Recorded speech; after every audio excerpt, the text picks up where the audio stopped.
YouTube saya, Dorcas Marpaung.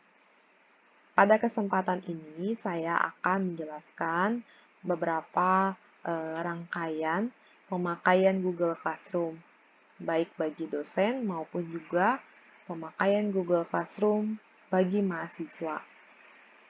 Bagian pertama ini, saya akan membagikan video bagaimana tentang membuat classroom, mengatur classroom, mengundang pengajar lain dalam classroom yang sudah dibuat, dan juga mengundang mahasiswa untuk ikut bergabung di classroom. Langkah pertama yang Bapak Ibu dosen dapat lakukan adalah membuka browser yang terdapat di dalam laptop maupun juga komputer Bapak Ibu.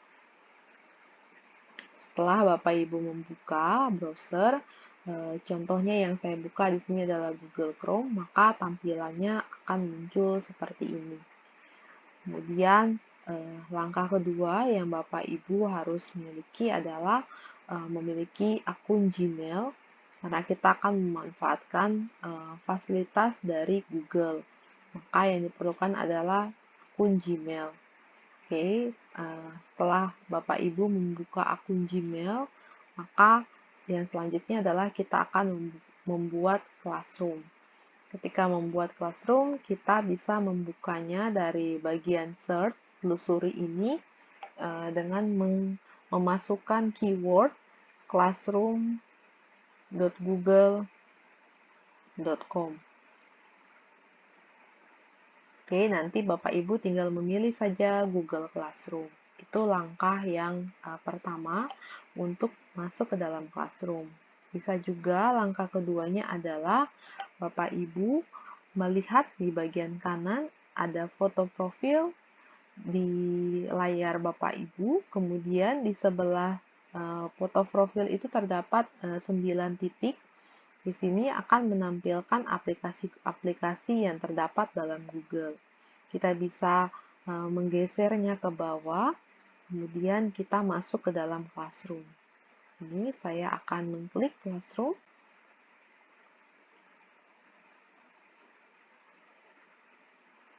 Oke, untuk tampilan pertama, ketika Bapak Ibu belum pernah membuat Classroom, maka akan muncul tampilan seperti ini. Kemudian akan ada juga di bagian sebelah kanan, di sebelah foto profil, kemudian 9 titik, akan ada tanda tambah atau tanda plus di sini. Kita bisa mengkliknya. Kemudian akan ada dua menu pilihan, gabung ke kelas atau kita membuat kelas baru. Karena kita berperan sebagai dosen, sebagai pengajar, maka kita memilih buat kelas. Oke, saya klik buat kelas. Akan terdapat beberapa panduan yang diberikan oleh Classroom. Bapak Ibu silakan membaca, dan bila sudah membaca dan memahami pemberitahuannya, bisa mengklik kotak kecil yang terdapat di bagian bawah. Kemudian silakan klik lanjut. Oke, setelah dilanjut, akan ada juga tabel yang harus kita isi.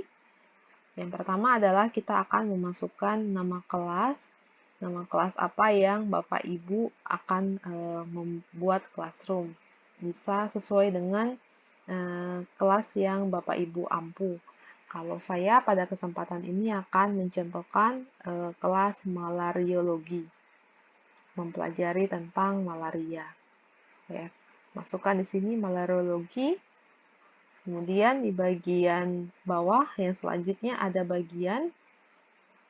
Di sini kita bisa memasukkan jadwal dari kelas malariologi, atau bisa juga kita membagikan kelas malariologi ini berada di semester berapa dan tahun ajar berapa. Saya masukkan di sini malariologi ini adalah semester ganjil, tahun ajar 2021-2022.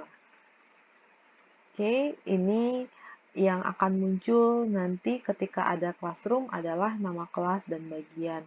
Untuk yang mata pelajaran dan ruang bisa diisi sesuai dengan keperluan. Contohnya untuk di ruang ini, kalau misalnya ada ruang kampus yang akan digunakan, bisa diisi juga di sini. Tapi ini tidak akan muncul nanti di Classroom, jadi tidak wajib untuk diisi.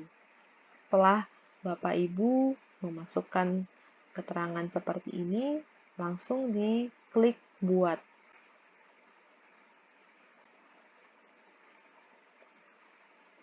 Oke, kita tunggu beberapa saat lagi proses dalam pembuatan Classroom. Ya, kemudian ini yang akan muncul di layar ketika sudah membuat Classroom, maka Classroom kita sudah jadi ya Bapak Ibu. Di sini akan ada bagian atas akan ada menu forum, tugas kelas, anggota, dan nilai. Ini yang akan tampil jika kita membuka Classroom sebagai dosen. Akan ada forum, tugas kelas, anggota, dan nilai. Oke, kemudian yang berikutnya kita akan mengatur Classroom ini. Bapak Ibu bisa memilih tema, tampilan tema, ataupun juga mengupload foto di bagian atas ini supaya bisa membedakannya dengan classroom lain yang Bapak Ibu miliki. Kita klik pilih tema, kemudian kita bisa melihat tema mana yang kira-kira cocok untuk classroom Bapak Ibu. Ada beberapa pilihan di umum, bahasa dan sejarah, silahkan dipilih, matematika dan sains, seni, olahraga, dan lainnya. Pada kesempatan ini, saya akan memilih menu yang ini sebagai tema saya. Oke, dia akan otomatis terganti. Kemudian, langkah selanjutnya adalah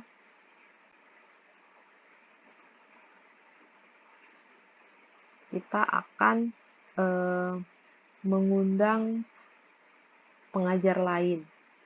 Mengundang pengajar lain di dalam Classroom ini, maka kita bisa masuk ke bagian anggota. Oke, di sini akan muncul guru dan juga siswa. Untuk menambah pengajar lain, kita dapat menambah guru dengan mengundang pengajar. Kita klik tanda tambah, kemudian kita masukkan alamat email dari rekan yang akan kita undang sebagai pengajar lain. Contohnya di sini saya akan memakai email saya untuk mengundang sebagai pengajar lain. Oke, jika alamatnya benar, maka akan muncul di sini hasil penelusurannya. Kita langsung klik dan kita klik undang.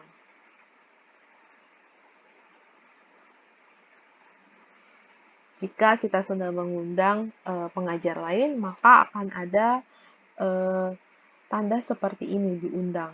Masih berwarna abu-abu karena belum diterima, belum di-approve oleh akun email yang kita undang. Langkah berikutnya, jika kita ingin mengundang siswa atau mahasiswa untuk bergabung dalam kelas ini, ada dua cara. Cara yang pertama adalah kita di bagian siswa, kita tekan tanda tambah, kita undang siswa, kemudian kita bisa memasukkan nama email dari siswa yang akan kita masukkan. Jadi kalau Bapak Ibu memiliki mahasiswa ada 30 orang, maka Bapak Ibu perlu meminta email dari 30 orang tersebut dan memasukkannya di sini. Cara ini memang cukup sulit untuk kita lakukan.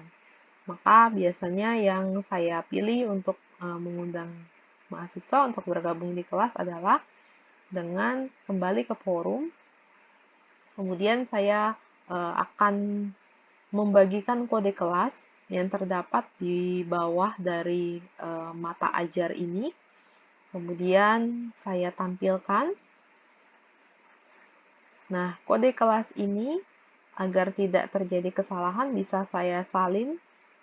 Saya salin, kemudian saya akan bagikan ke mahasiswa. Untuk nanti mahasiswa bisa masuk ke dalam classroom saya.